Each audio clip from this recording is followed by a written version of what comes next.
डाळ छान शिजवून झालेली आहे। मुगाची आणि तुरीची डाळ मिरच्या घालून शिजवली होती ती।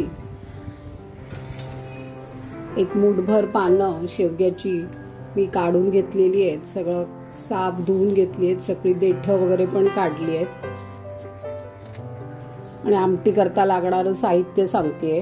कांदा, आलं घेतलेलं आहे बारीक चिरून, टोमॅटो, लसूण, लाल मिरच्या, कोकम आणि नारळ एवढं आमटीत घालण्याकरता साहित्य लागणार आहे।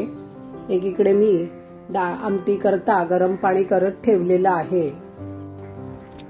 आता आपण आमटीची रेसिपी बघूया। गॅस सुरू केलेला आहे, आपल्याला फोडणी करायची आहे। त्याच्यात 1 चमचा साजूक तूप घालते आणि थोडं तेल। तर तूप तेल हे छान गरम झालेलं आहे।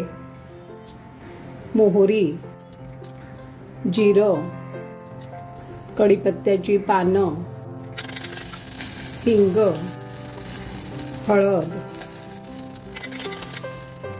तर लसूण घालतेय। या लाल मिरच्यांचे तुकडे केलेले आहेत। जर तुम्हाला लाल नको असतील तर हिरव्या मिरच्या पण घालू शकता। मी 2च तुकडे डाळ शिजवताना मिरच्या घातल्या होत्या, हिरव्या मिरच्या। लसूण छान परतला गेलेला आहे। त्याच्यात चिरलेला कांदा, गॅस बारीकच ठेवलेला आहे। कांदा छान परतला गेलाय। आता ह्याच्यात टोमॅटो घालते हा। आणि आता ही शेवग्याची पानं घालायची आहेत।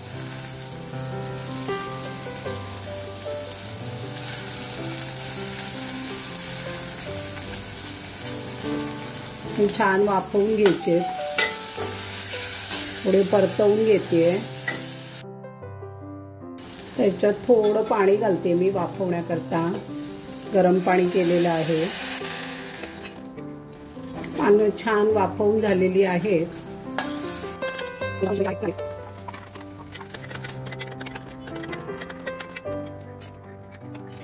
गरम पाणी केलं होतं ते घालतेय।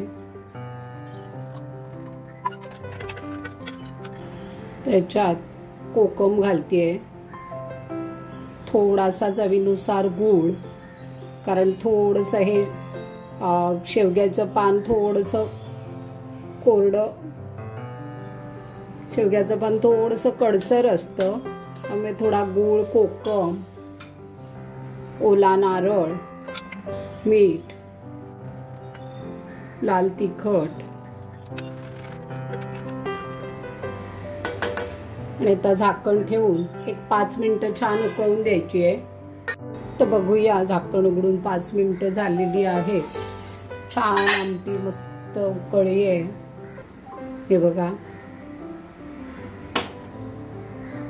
आता त्याच्यात हे आल्याचे तुकडे केले ते टाकते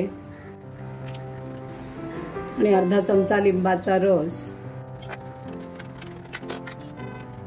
गॅस बंद करते। शेवग्याच्या पालांची आमटी तयार झालेली आहे। शेवग्यांच्या पानाची आमटी तयार आहे। आस्वाद घ्या, लाईक करा, शेअर करा आणि कमेंट्स करा।